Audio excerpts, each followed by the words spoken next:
Hello everyone, I am Mukesh Ramani from government polytechnic college Karauli mechanical department. आज के इस video lecture में हम डिस्कस करने वाले हैं आपका सब्जेक्ट फ्लूइड मैकेनिक्स, जो कि सिविल इंजीनियरिंग के 202 सब्जेक्ट कोड के अंतर्गत आता है। और इस सिविल इंजीनियरिंग 202 सब्जेक्ट के अंदर यूनिट 8 में आपका एक चैप्टर है जिसे हम बोलते हैं फ्लो थ्रू चैनल्स, मतलब खुले चैनल से जो प्रवाह है उसके बारे में आज के इस वीडियो लेक्चर में हम डिस्कस करेंगे।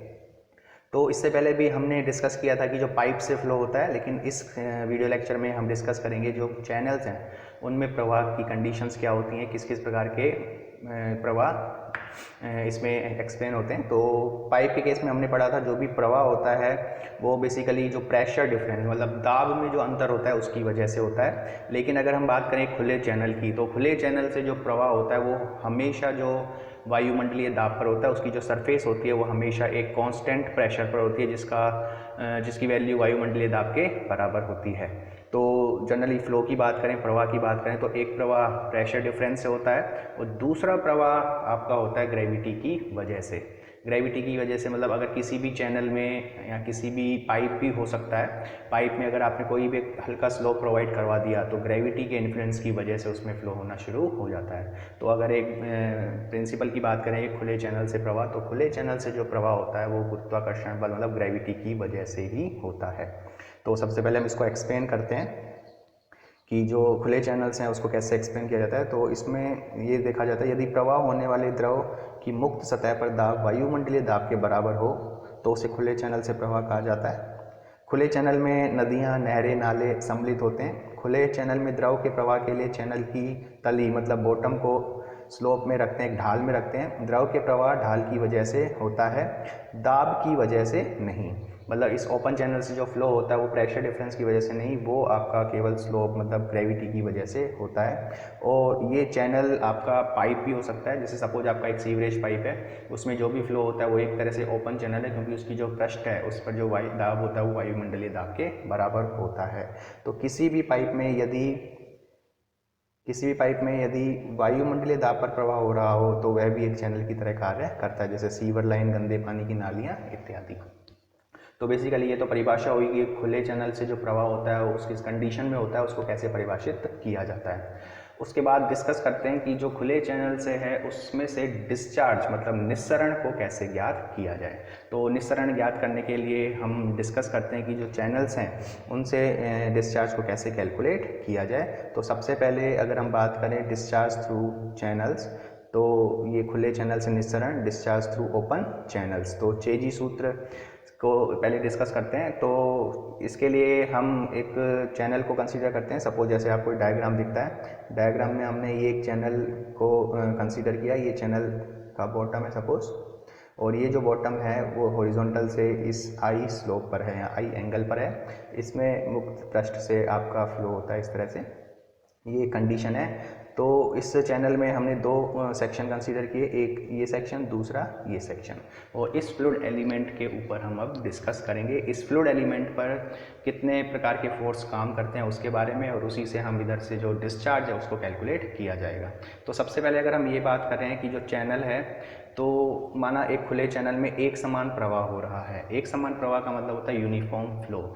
जैसे हम पाइप के केस में भी विभिन्न प्रकार के फ्लो पढ़ते हैं, वैसे ही आप चैनल के केस में भी विभिन्न प्रकार के फ्लो को पढ़ते हो। जैसे पाइप के केस में हमने पढ़ा था स्टडी एंड अनस्टडी फ्लो, मतलब अपरिवर्ती और परिवर्ती फ्लो। मतलब अगर समय के साथ जो प्रॉपर्टीज़ हैं, फ्लो की जो प्रॉपर्टीज़ हैं, जैसे पाइप के केस में वेलोसिटी था, प्रेशर था, डेंसिटी था, इसी प्रकार से जो चैनल के केस में आपकी वेलोसिटी हो गई, उसकी डेप्थ हो गई और स्लोप हो गया सपोज, अगर ये समय के साथ परिवर्तित होते हैं तो फ्लो आपका अनस्टडी अपरिवर्ती हो जाता है, परिवर्ती हो जाता है, अन्यथा फ्लो आपका परिवर्ती मतलब स्टडी फ्लो होता है। इसी प्रकार से दूसरा फ्लो हम पढ़ते हैं यूनिफॉर्म और नॉन यूनिफॉर्म, मतलब एक समान और असमान प्रवाह।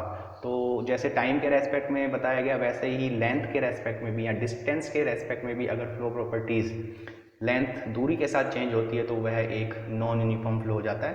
तो इस केस में हम मानते हैं कि फ्लो आपका यूनिफॉर्म फ्लो है, क्योंकि हर सेक्शन पर जो डेप्थ है वो चेंज नहीं होती, इसलिए इसको हम यूनिफॉर्म फ्लो बोला जाता है।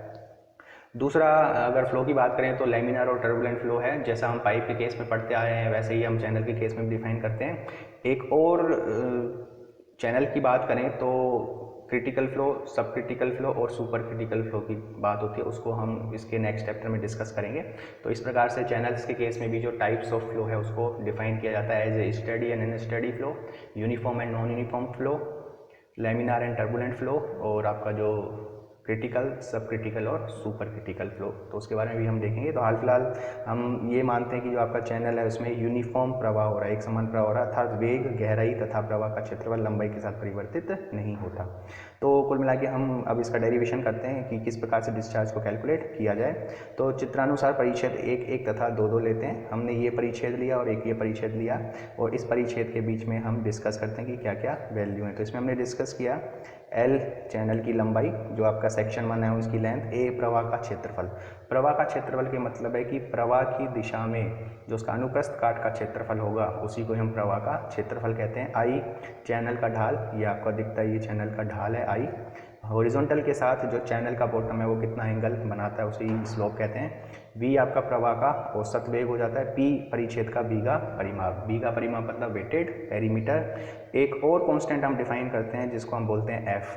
F आपका होता है इकाई क्षेत्रफल और इकाई वेग के लिए घर्षण गुणांक, ये कोफिशिएंट है।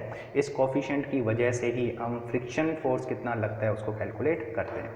तो अगर हम यहीं पहले डायग्राम में डिस्कस करें, तो सबसे पहले डायग्राम में अगर हम डिस्कस करें कि जो डायग्राम में ये जो हमने एलिमेंट माना ये और ये, इस एलिमेंट में किस किस प्रकार के फोर्स काम करते हैं। तो सबसे पहला जो फोर्स होता है वो जो आपका ये फ्लूइड एलिमेंट हमने माना, एक फ्लूइड के अवयव को माना उसके भार की वजह से।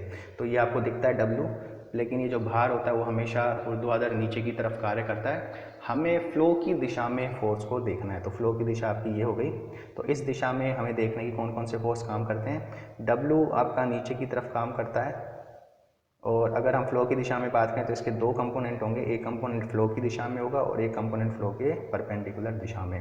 तो अगर ये स्लोप I है तो ये एंगल I होने की वजह से ये एंगल I हो जाता है। तो इसके 2 कंपोनेंट होंगे, एक आपका होता है W cos I और दूसरा होता है W sin I। तो मतलब कुल मिला के जो W sin I है यही प्रवाह की दिशा में इस वेट का, इस भार का घटक होता है जो कि जिम्मेदार होता है फ्लो के लिए। तो W से भी ज़्यादा हम इस पे ध्यान रखेंगे क्योंकि हम फ्लो की दिशा में जितने भी बल लगेंगे उसके बारे में अध्ययन करते हैं। तो फ्लो की दिशा में एक फोर्स तो हमने ये कैलकुलेट किया जो कि था आपका W sin I। दूसरा अगर हम बात करें, दूसरा जो फ्लो की दिशा में या फ्लो की विपरीत दिशा में होगा वो आपका होगा एक फ्रिक्शन रेजिस्टेंस, क्योंकि अगर ये पूरा एलिमेंट इस डायरेक्शन में फ्लो करेगा, ये पूरा एलिमेंट इस डायरेक्शन में फ्लो करेगा तो इसके विपरीत एक और बल काम करेगा जिसको हम बोलते हैं फोर्स ड्यू टू फ्रिक्शन। और वो फ्रिक्शन के लिए जो फोर्स होगा उसको हम कैलकुलेट कर सकते हैं इस F द्वारा, जो कि एक फ्रिक्शन कोफिशिएंट होगा। तो कुल मिला के अगर हम फ्लो की दिशा की बात करें तो इसमें 2 फोर्स काम करेंगे, एक फ्लो की दिशा में W sin I और एक F, मान लिया हमने F, कैपिटल F, जो कि इस फ्रिक्शन के, इस फ्लो की दिशा के विपरीत तरफ। तो इन दोनों को कैलकुलेट करने की अब ज़रूरत होगी। तो आगे हम चलते हैं। तो अगर हम ये देखें कि W और उनको कैसे कैलकुलेट किया जाए, 1 तथा 2 के बीच में मध्य पानी का भार, अगर पानी का भार कैलकुलेट करना है तो भार होता है आपका W बराबर विशिष्ट भार गुना पानी का आयतन। हमने पहले चैप्टर में भी डिस्कस किया था कि जो विशिष्ट भार W होता है वो वेट टू द होता है वॉल्यूम। तो हमें वेट कैलकुलेट करना है, तो वेट के लिए हो जाएगा W, विशिष्ट भार W, इंटू आयतन के लिए हम कैलकुलेट करेंगे लेंथ, क्योंकि सेक्शन के बीच की लेंथ L है और इनका जो क्रॉस सेक्शनल एरिया है वो आपका A। तो W into A into L तो आपका हो जाता है वेट, और भार का प्रवाह की दिशा में घटक W sin I अभी हमने डिस्कस किया था। तो W की value W into A into L sin I रखने पर फिर हम कैलकुलेट करते हैं कि घर्षण प्रतिरोध कितना होगा। घर्षण प्रतिरोध F यही होता है आपका जो फ्रिक्शन कोफिशिएंट हमने डिफाइन किया, फ्रिक्शनल कोफिशिएंट हमने डिफाइन किया इकाई क्षेत्रफल और इकाई वेग के लिए। तो अगर हम उसको क्षेत्रफल और वेग से गुणा कर दें तो आपका फ्रिक्शनल रेजिस्टेंस आ जाता है। तो कुल मिला के F इंटू V का क्षेत्रफल। यहाँ अगर हम बात करें तो 2 क्षेत्रफल डिफाइन होते हैं, एक आपका होता है प्रवाह का क्षेत्रफल, मतलब क्रॉस सेक्शनल क्षेत्रफल, ये होता है A इंटू L, और एक होता है आपका V का क्षेत्रफल। इन दोनों क्षेत्रफलों में अंतर है। V का क्षेत्रफल का मतलब है वेटेड एरिया, मतलब कितने सरफेस एरिया पर आपकी जो लिक्विड है वो टच करती है या उसको वेट करती है, तो वो आपका बराबर हो जाता है पेरीमीटर को अगर हम लेंथ से गुणा कर दें तो वो आपका पी का क्षेत्रफल हो जाता है। वेग की पावर n, यहाँ n एक कोफिशिएंट है जिसका प्रायोगिक मान हम जनरली 2 लेते हैं। तो अगर हम अब कैलकुलेट करें फ्रिक्शनल फोर्स को, तो यहाँ फ्रिक्शनल रेजिस्टेंस को प्रवाह के विरुद्ध घर्षण प्रतिरोध F बराबर एफ पी एल और बी स्क्वायर। तो कुल मिला के 2 ये लगे। अगर हम बात करें परिच्छेद 1 तथा 2 के मध्य कुल कितने बल लगे, तो प्रवाह की दिशा में पानी के भार का घटक जो हमने कैलकुलेट किया था W इंटू ए इंटू एल साइन आई, प्रवाह के विपरीत दिशा में घर्षण प्रतिरोध जो कि अभी अभी हमने कैलकुलेट किया ये वाला। तीसरा अगर हम बात करें परिच्छेद 1 पर दाब के कारण बल और परिच्छेद 2 पर दाब के कारण बल, तो अगर बात करें दाब के कारण बल की, क्योंकि ऊपरी सतह पर वायुमंडलीय दाब है दोनों सेक्शन पर और जो पानी की गहराई है वो भी आपकी यूनिफॉर्म है, तो जो प्रेशर की वजह से फोर्स होगा वो एक समान होंगे और विपरीत दिशा में होंगे, तो एक दूसरे को ये कैंसिल कर देते हैं। तो कुल मिला के प्रवाह की दिशा में एक ये और एक ये ही फोर्स आपके रेस्पॉन्सिबल होते हैं। तो अब अगर हम बात करें, चूँकि परिच्छेद 1-1-2-2 पर पानी की गहराई एक समान है तथा दाब की वजह से बल बराबर है विपरीत दिशा में होने के कारण ये आपस में एक दूसरे को निष्क्रिय कर देते हैं। एक समान प्रवाह होने की वजह से वेग चर रहता है। एक समान प्रवाह होने की वजह से वेग अचर, मतलब एक कांस्टेंट, ये चर नहीं होना चाहिए, अचर होता है, जिससे त्वरण आपका शून्य हो जाता है। मतलब वेलोसिटी, क्योंकि प्रवाह की दिशा में गहराई सेम होगी तो यूनिफॉर्म फ्लो होगा, और यूनिफॉर्म फ्लो के केस में डिस्टेंस के साथ वेलोसिटी चेंज नहीं होती, और अगर वेलोसिटी वेग चेंज नहीं होगा तो त्वरण का मान शून्य हो जाता है, क्योंकि त्वरण ही आप डिफाइन करते हो वेग में परिवर्तन की दर।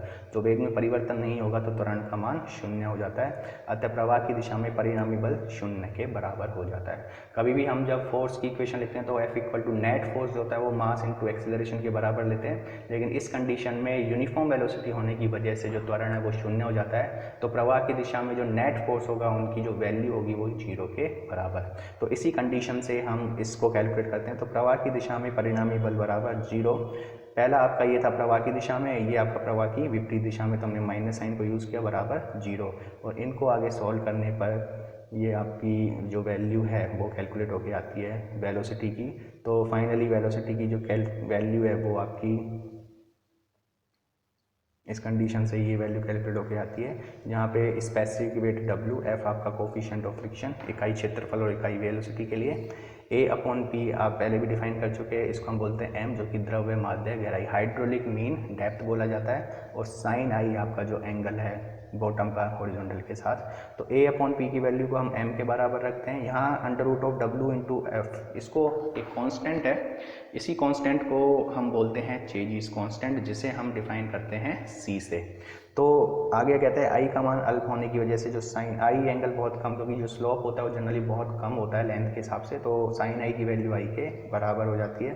तो सभी मान रखने पर तो वेलोसिटी इसकी जगह हमने C रखा, इसकी जगह हमने m रखा, और साइन आई की जगह हमने i रखा। तो ये जो इक्वेशन है v equal to C into M I, ये वेलोसिटी की इक्वेशन है। लेकिन हमें डिस्चार्ज कैलकुलेट करना है, तो डिस्चार्ज के लिए हमें पता है कि डिस्चार्ज होता है वो होता है आपका एरिया इंटू में वेलोसिटी। तो डिस्चार्ज की कभी भी बात होती है तो ये होता है एरिया इंटू में velocity. Area of flow a माना था हमने, और वेलोसिटी v, इस वेलोसिटी v को हमने कैलकुलेट किया था c under root m into I. तो किसी भी चैनल से अगर हमें डिस्चार्ज कैलकुलेट करना है तो इस फॉर्मूले से हम डिस्चार्ज को कैलकुलेट कर सकते हैं, जो कि आपका होता है Q बराबर A into C into M I. इसी जो इससे ऊपर वाली जो इक्वेशन है यही इक्वेशन होती है आपकी चेजिस इक्वेशन, और इसी से हम डिस्चार्ज को कैलकुलेट कर सकते हैं। दूसरा एक और डिफाइन होता है जिसे हम बोलते हैं बेंजीन फॉर्मूला, यानी बेंजीन का सूत्र। तो V equal to C into M I में C का मान अगर इस कंडीशन में दिया जाए, यहाँ पे कई बार C की वैल्यू डायरेक्ट नहीं देके आपको बेंजीन स्थिरांक दिया जाए, तो इस बेंजीन स्थिरांक से C को कैसे कैलकुलेट किया जाता है, तो इस फॉर्मूले से 157.6 और नीचे 1.81 plus K upon root M, जहाँ पे K बेंजीन स्थिरांक है और M आपका हाइड्रोलिक मीन डेप्थ है। तो अगर बेंजीन कांस्टेंट आपको दिया हुआ है और डिस्चार्ज कैलकुलेट करना है तो वहाँ से पहले हम C को इस फॉर्मूले से कैलकुलेट करते हैं, और इस इक्वेशन में हम इसको रखने से डिस्चार्ज को याद करते हैं। तो बेंजीन का सूत्र आपका ये वाला है, बेंजीन का फॉर्मूला, जिसमें C हम इस प्रकार से निकालते हैं। दूसरा यूज़ होता है मैनिंग फॉर्मूला। मैनिंग के अनुसार जो C का मान है वो इस प्रकार से निकाला जाता है 1/n और m की पावर 1/6, जहाँ पे n आपका मैनिंग कोफिशिएंट हो जाता है और m आपका हाइड्रोलिक मीन डेप्थ हो जाता है। एक और फॉर्मूला यूज़ होता है, जनरली ज़्यादा इंपॉर्टेंट नहीं है पर कटर फॉर्मूला बोलते हैं, तो इसमें भी सी की वैल्यू को हम इस फॉर्मूले से कैलकुलेट कर सकते हैं, जहाँ पे एन आपका हो जाता है रफनेस कोफिशिएंट या कटर कांस्टेंट, और एम आपका हो जाता है हाइड्रोलिक मीन डेप्थ। तो बेसिकली देखा जाए तो चेजिस जो इक्वेशन है वो काफ़ी इंपॉर्टेंट है as flow through open channels के केस में।